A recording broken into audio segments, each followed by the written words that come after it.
The call came at 7:43 a.m. on a Tuesday, 6 months and 8 days after they restructured my position. Klaus Brenner, heavy German accent, very polite. "Mr. Morrison, we have discovered a significant problem with Keystone Steel's compliance status. Are you available to discuss?"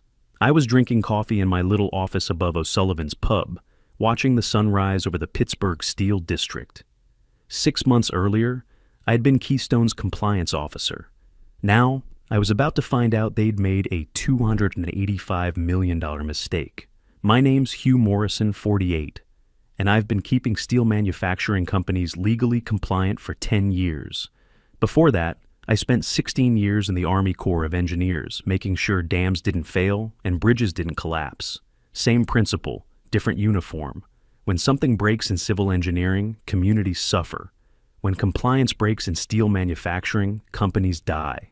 The day that started this whole mess was a Tuesday, too. Austin Caldwell walked into our quarterly safety meeting and called my compliance team legacy friction with outdated operational overhead.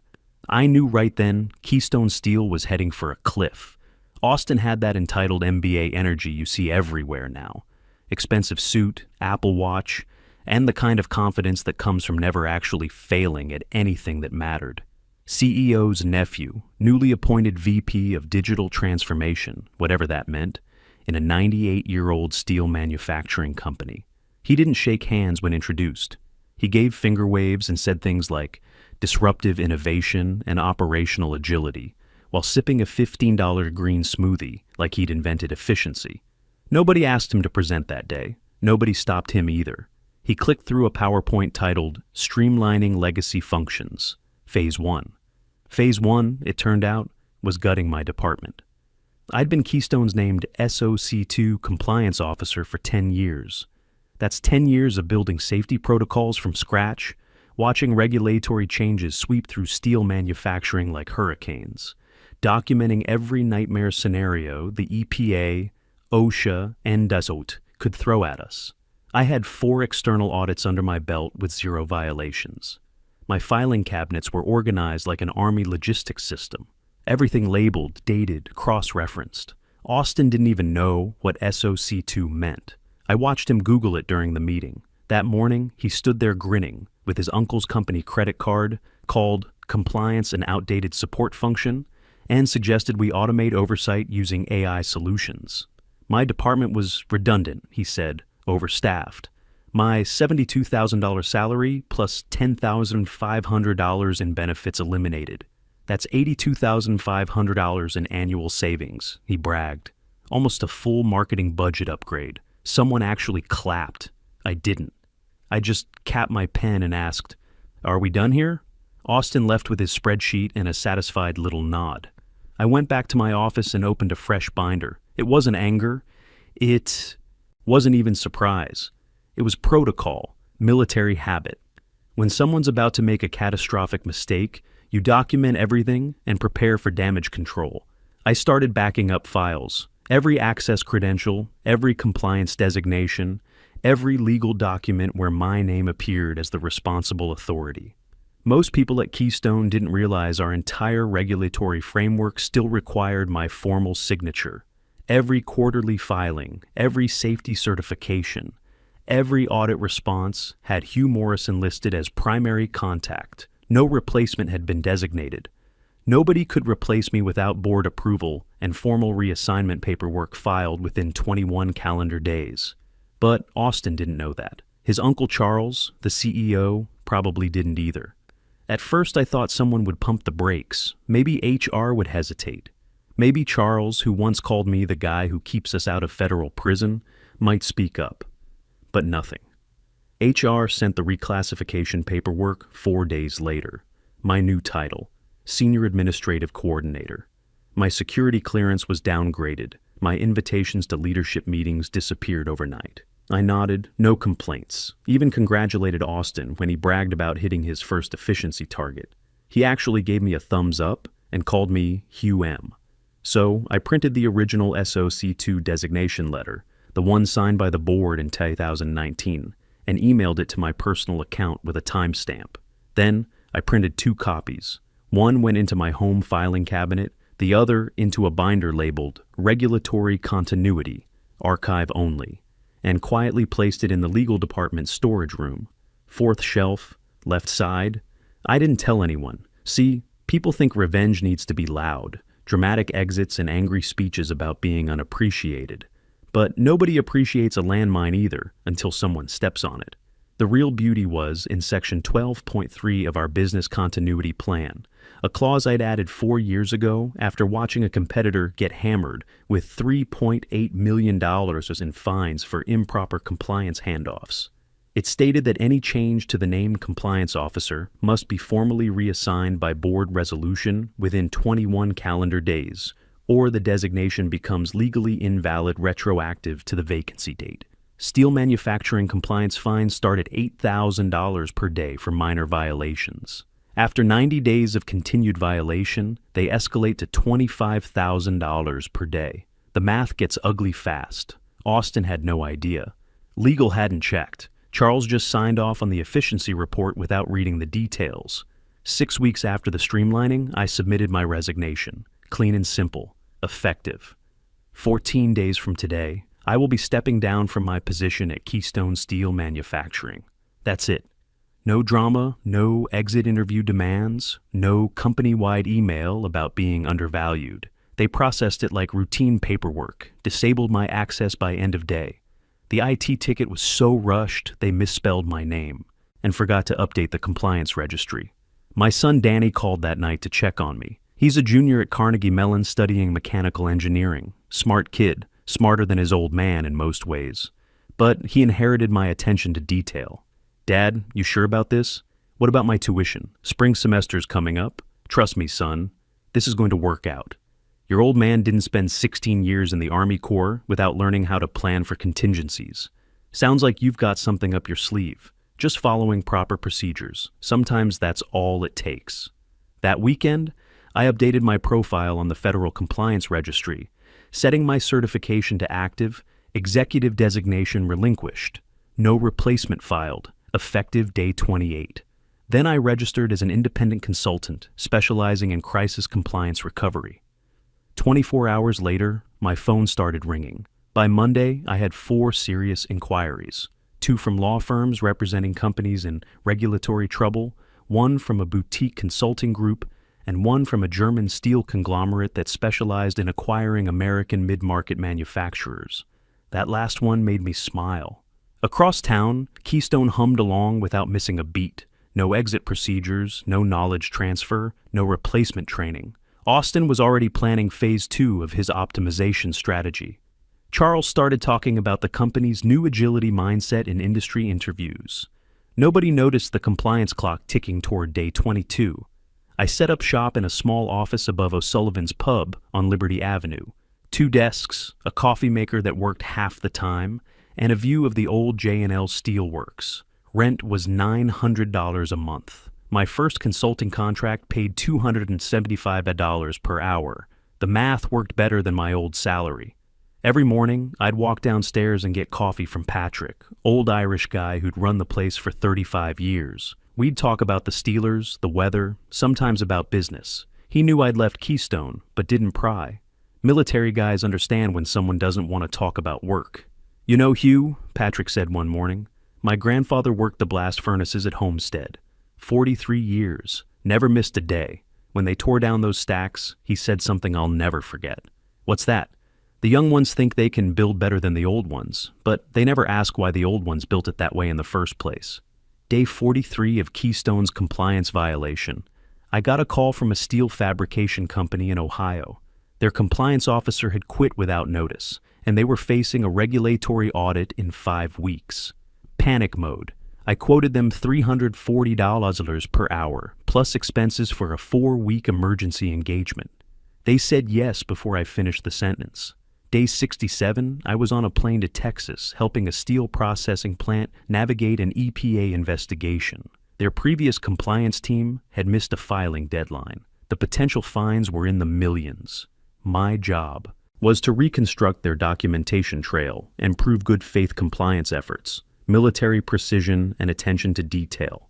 Same skills, different battlefield.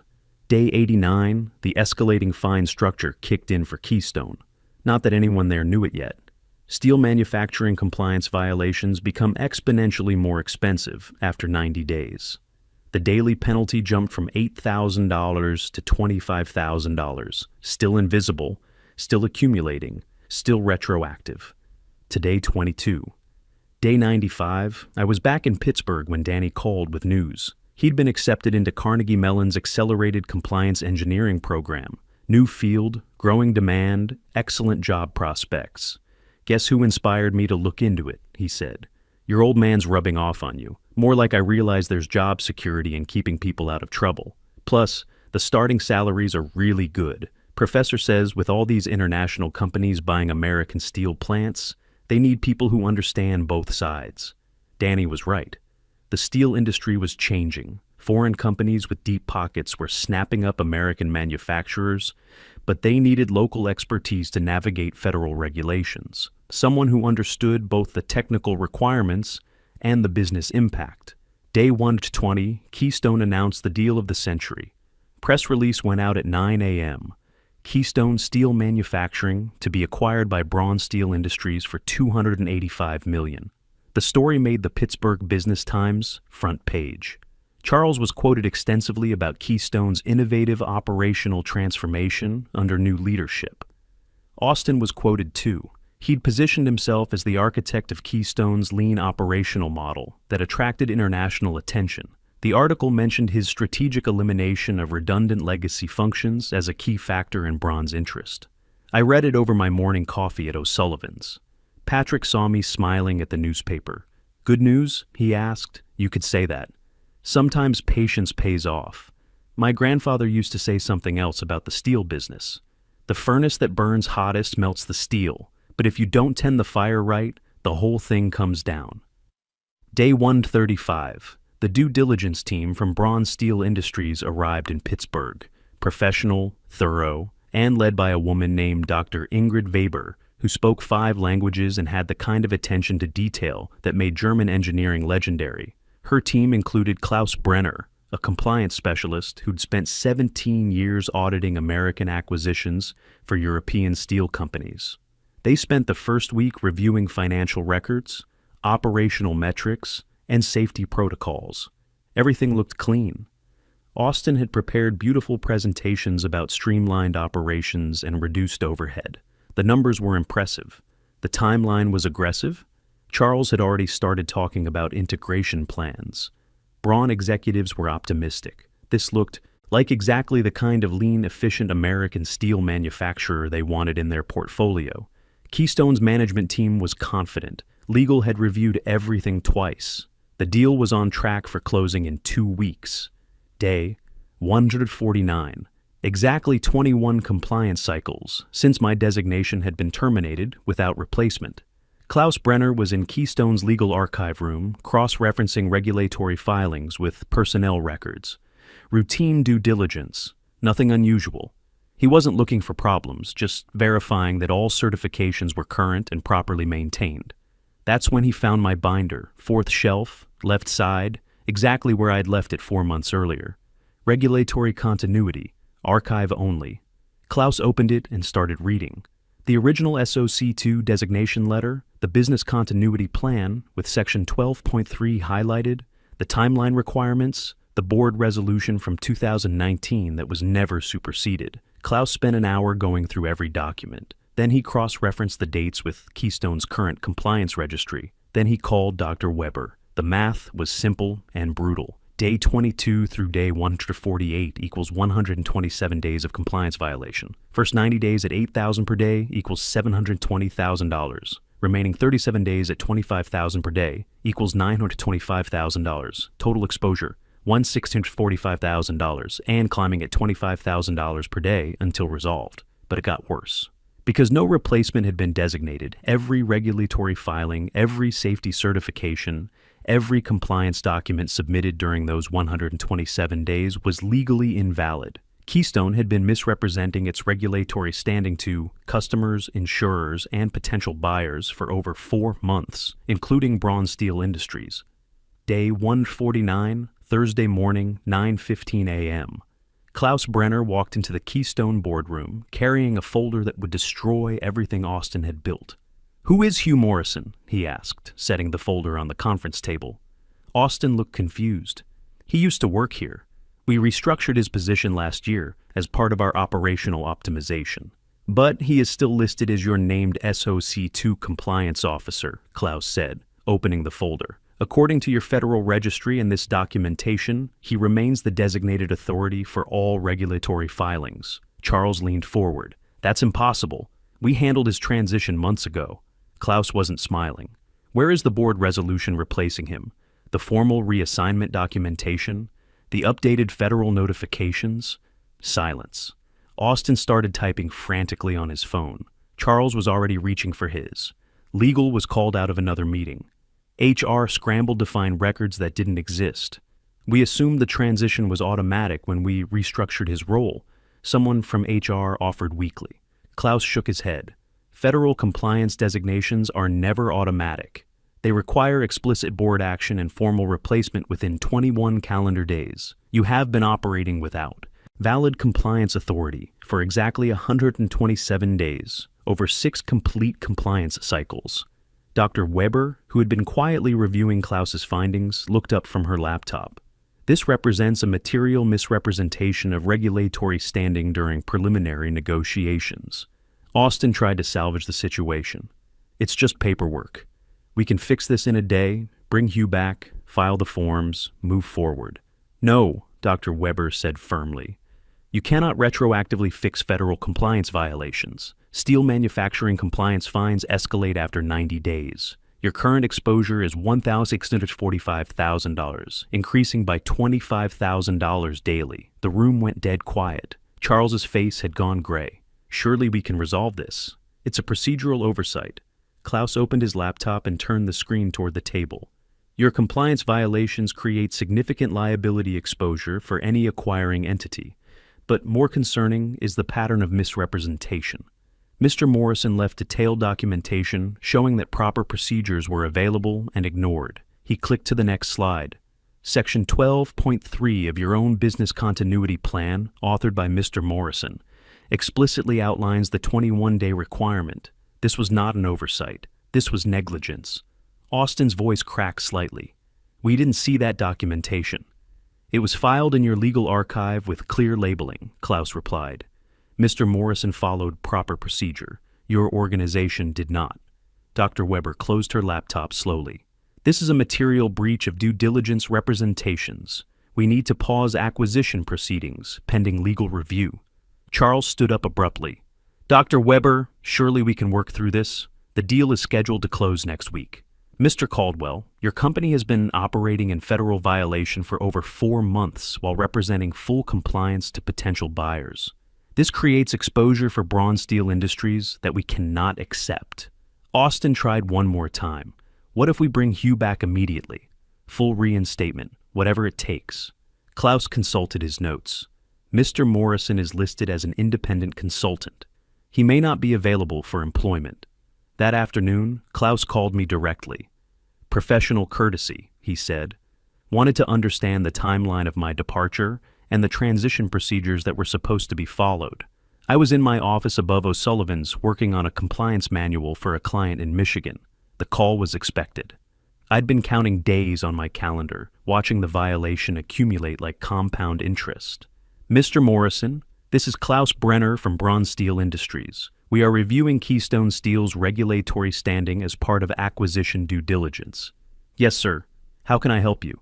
Can you confirm the timeline of your departure and any transition procedures that were implemented?" I gave him the dates: restructured on day 1, resigned effective day 42, final day 56. Explained the proper procedures, confirmed that no formal replacement had ever been designated. When he asked if I'd attempted to notify Keystone of the compliance gap, I mentioned the binder. "Regulatory continuity. Archive only," I told him. "4th shelf, left side in legal storage. Should still be there." "We found it," Klaus said. "Very thorough documentation. Section 12.3 of the business continuity plan appears to address this exact scenario." "Yes, sir. I wrote that clause in 2019 after watching a competitor get hit with $3.8 million in fines for improper compliance handoff. Seemed like prudent risk management? Indeed. Are you currently available for consulting engagement? Depends on the scope and timeline. What did you have in mind? Day 150, Friday morning. Dr. Weber called an emergency meeting. Charles, Austin, the board, legal counsel, everyone who mattered. She laid out the situation in terms that left no room for interpretation. Keystone Steel has been operating in violation of federal compliance requirements for 127 days. The regulatory fines currently total $1,245,000 and increase by $25,000 daily until resolved. Austin started to interrupt. Dr. Weber held up her hand. Furthermore, every compliance document submitted during this period is legally invalid. This includes safety certifications, environmental filings, and regulatory representations made to Braun Steel Industries during preliminary negotiations. Charles's voice was barely a whisper. What does this mean for the acquisition? It means the acquisition is terminated, Dr. Weber said flatly. Effective immediately. Our legal team has identified material misrepresentation that creates unacceptable liability exposure. Austin looked like he was going to be sick. Surely we can resolve this. Bring Hugh back, fix the paperwork, move forward. Trust has been compromised, Dr. Weber replied. Mr. Morrison provided proper documentation and procedures. Your organization chose to ignore them. This was not an oversight. This was a failure of corporate governance. The Braun team was packed and gone by noon. Their final act was to formally notify Keystone's board that due diligence had revealed material compliance violations and misrepresentation of regulatory standing. The press release went out Monday morning. Braun Steel Industries withdraws from Keystone Steel acquisition due to unresolved regulatory compliance issues. Keystone's stock opened down 19% and kept falling. By market close, it had dropped 33% in a single day. The business press picked up the story immediately. Headlines like, "Compliance failure kills $285 million deal," and "When cost-cutting goes wrong." Tuesday morning, my phone rang again. Dr. Weber this time. "Mr. Morrison, Braun Steel Industries is interested in retaining your services for a comprehensive compliance review of our North American operations. 16-month contract, $275 per hour. Full autonomy over methodology and timeline. Are you available?" I looked around my little office, coffee maker that worked half the time, view of the steel district, and a stack of consulting contracts that had tripled my old salary. "Yes, ma'am, I'm available." Day 153, Wednesday afternoon. Charles Caldwell announced his early retirement, effective immediately. The press release cited personal reasons and desire to spend time with family. The board called an emergency meeting to discuss leadership transitions and operational restructuring. Austin was asked to submit his resignation by Friday. No press release for that one. Thursday morning, I got a text from a number I didn't recognize. "Hugh, this is Austin. Hope we can connect about industry best practices. No hard feelings." I read it twice, then deleted it. The local business press had picked up the story. Pittsburgh Business Times ran a feature titled, "The $285 million Mistake, How Keystone Steel Lost the Deal of a Lifetime." They interviewed compliance experts, corporate lawyers, and business school professors. Everyone had opinions about proper due diligence and the importance of regulatory oversight. Nobody interviewed me. That was fine. I had work to do. Danny called that weekend, excited about his acceptance into Carnegie Mellon's compliance engineering program. He'd been following the Keystone story in the business news. "Dad, they're using this as a case study in my business law class. Professor says it's a perfect example of how cutting corners on compliance can destroy shareholder value. What's your take on it? That someone at Keystone knew exactly what they were doing when they wrote those procedures, and someone else ignored them because they thought they knew better. Smart kid. Your old man's proud of you. I've been thinking about specializing in steel manufacturing compliance. Professor says the field's growing, especially with all the international acquisitions happening. Good choice. There's always demand for people who can keep companies out of trouble." 6 months later, I moved into my new office at Braun Steel Industries North American headquarters in Pittsburgh. Corner office, 17th floor. View of the Monongahela River. My assignment was simple: review compliance procedures for all bronze U.S. steel facilities, and recommend improvements. The work was familiar, but the scale was impressive. 11 manufacturing plants across 7 states, each with different regulatory requirements and local compliance challenges. Braun wanted a unified system that could handle federal oversight, state regulations, and international standards. Keystone Steel was officially delisted from the Pittsburgh Stock Exchange. The company had been sold in pieces to various buyers, none of whom wanted the compliance liability that came with the corporate entity. The original headquarters building was leased to a tech startup. Most of the manufacturing equipment went to a competitor in Ohio. The final regulatory settlement was announced the following week. Keystone's insurance covered most of the $2.3 million in fines, but the company's reputation was finished. Charles moved to Florida. Austin's LinkedIn profile said he was exploring new opportunities in operational excellence consulting. 1 year later, I was sitting in my Braun office reviewing the final compliance report. 11 facilities, unified procedures, 0 regulatory violations, projected annual savings of $2.1 million through improved efficiency and reduced legal exposure. Dr. Weber had already asked about extending the contract. Braun was expanding their U.S. operations and wanted me to help evaluate potential acquisitions. My phone buzzed with a text from Danny. He'd just finished his junior year and was starting a summer internship with a compliance consulting firm in Philadelphia. Following in Dad's footsteps, he wrote, "Turns out there really is job security in keeping people out of trouble." That evening, I walked down to O'Sullivan's for coffee. Patrick was closing up, but poured me a cup anyway. "How's the new job?" he asked. "Can't complain. Turns out experience is worth something after all. Funny how that works. You know what my grandfather used to say about the steel business? What's that? The man who knows why the furnace was built that way will always have work. The man who thinks he can build it better without asking why will always be looking for work. Some people spend their careers trying to be seen. I spent mine knowing where the emergency exits were located. My mistake at Keystone was assuming someone else would read the safety manual when I left. They didn't replace me, they erased me. And like any good safety protocol, the consequences were built right into the system. Austin had called compliance legacy friction with outdated operational overhead. Turns out legacy knowledge is what keeps companies alive when the regulations change and the lawyers come calling. Business is good, really good. Just took them $285 million to figure that out.